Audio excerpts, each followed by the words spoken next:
Hey guys, welcome to kevisfilms and home theater, where we talk about home theater and films. If you enjoy home theater and movies in general, please hit that subscribe button. Today I want to talk about the new projectors that were announced last week at CEDIA, and the feeling that I get that they've kind of abandoned most home theater users. And by that I mean is home theater itself is it's a small niche, right? We don't maybe account for a big piece of the pie. But within that niche, they are now targeting really that top tier of home theater users. Last time I checked, I don't necessarily go out and buy a $15,000 projector or a $30,000 projector. Heck, I don't want to go buy past a $5,000 projector. To start off with, I'm going to give you an overview of the projectors that came out for the big three companies. Let's call it JVC, Sony, and Epson. Starting with Sony. Sony unveiled their new Bravia 9 and Bravia 8 projectors. Now you're going in those two projectors all the way up to about $30,000 with the Bravia 9 projectors. You are getting a better dynamic tone mapping per what they say, more lumens.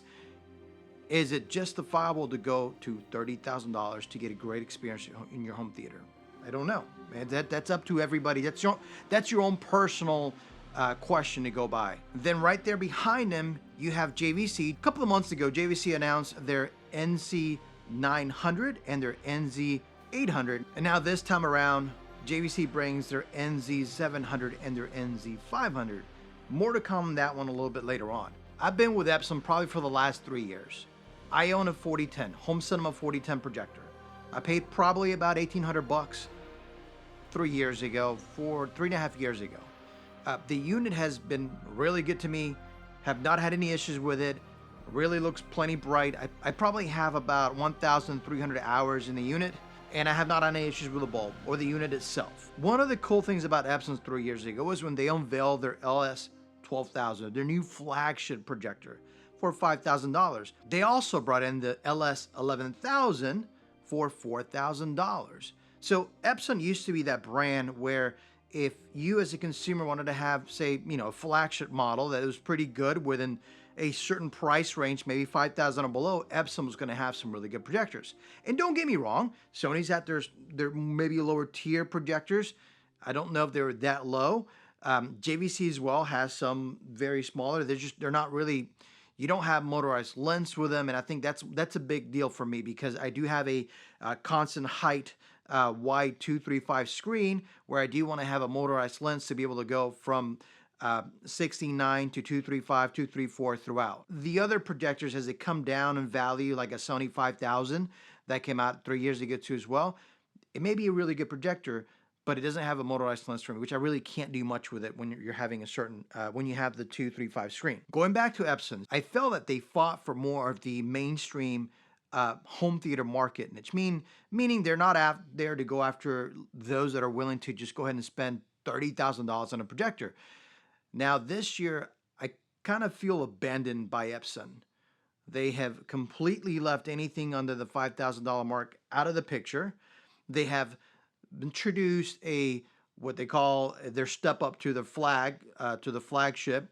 In this case, the replacement for the LS12000 looks the same. So their new unit goes up to 3,300 lumens, I believe, and also now is worth $8,000. That's a big jump from the LS12000. And right now, honestly, if I'm gonna pick a projector, I still would pick the LS12000. I'm not paying above $5,000. That's sort of my personal benchmark. Like at that point, it's like I can't see myself spending that much more for a projector. Life is super important. I've got a family, and when you prioritize things, it's just I'm still getting an amazing and a great experience with something that is not $30,000.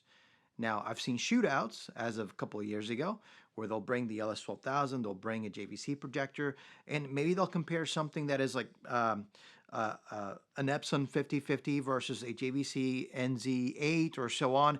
And honestly, unless they're literally side by side, if you're stepping from one room that's showing one content, walking out of that room and see the other room showing the other projector's content, you're not going to be able to go, wow, that's a big difference. You're probably going to be like, oh, I think I remember this a little bit better in this one or the other one. Is it worth all that money to jump to that next level? Is it a peace of mind that gets you, hey, listen, I own the latest and greatest. I feel great about it. Are you telling me that if you were to watch a movie on a very well-calibrated LS12000 and watch that same movie on probably a Sony Bravia 9, are you telling me that you would enjoy that film more? The content, if it's a great film, if it's a Christopher Nolan film, is a Dark Knight Rises going to feel better on the LS12000 or the Sony Bravia 9? Think about that. At the end of the day, if the movie's great, you're going to lose, and everything else is calibrated correctly and you have proper sound, you're going to forget what equipment you're using. You're going to go fall right into that movie and enjoy that movie for what it is. So what does that mean now? What do we have left? This season has come by, all these new projectors, very high-end projectors, and honestly, none of those really fit my budget. And what are we left with? Well, there is still a bright side to things, right? So on the JVC line, they still have, well, it will be discontinued the year, JVC NP5. That is now at $4,000. That's actually a pretty good price. For me, it's kind of tempting. I have a 115 screen. I don't know the distance, if that would be enough bright for my room. Maybe it's totally dark in here.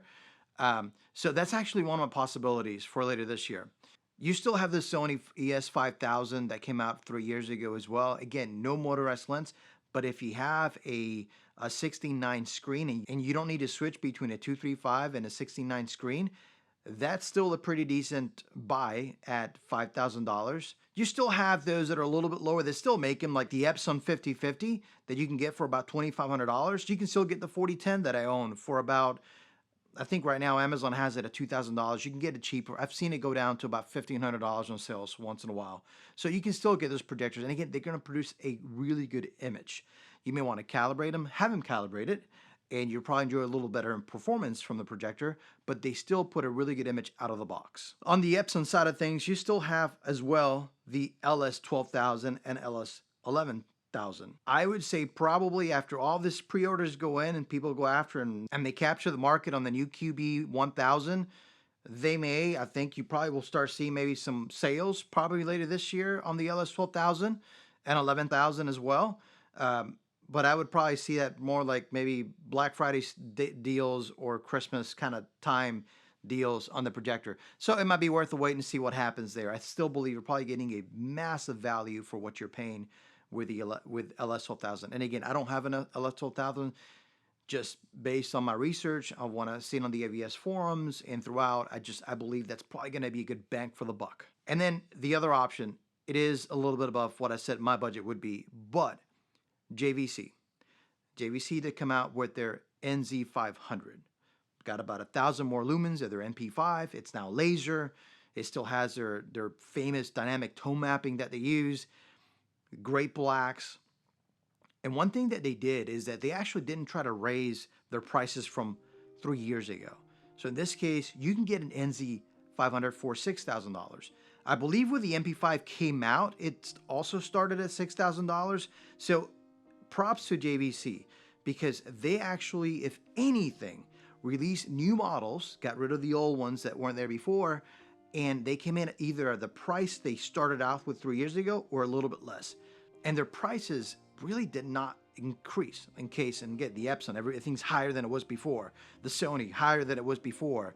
JVC, no, we're going to maintain. Based on their decisions and just marketing as a whole, I feel like I have a little more gravitational pull towards the JVC NZ500. Again, I don't know. Maybe it drops some price in a year. Maybe I don't get a projector this year and I wait one more year and see what happens. But props to JVC for at least keeping their prices similar to where they were 3 years ago and not trying to gouge people on a minimal increase in performance and a massive increase in dollar value.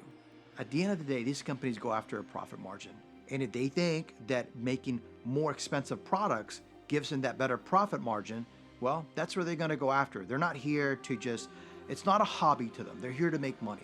So it tells you that if these companies are aiming for the higher tier products, that's where the profit's at. So maybe in the future what happens is that the price will come down on those dramatically as maybe the next wave of projectors comes in. So guys, don't get discouraged. Go out there and see 3 years ago what came out. There's going to be a lot of stuff that's going to be now in the used market. If it's a laser projector, look at the hours. If it's low hours, maybe you have nothing to lose.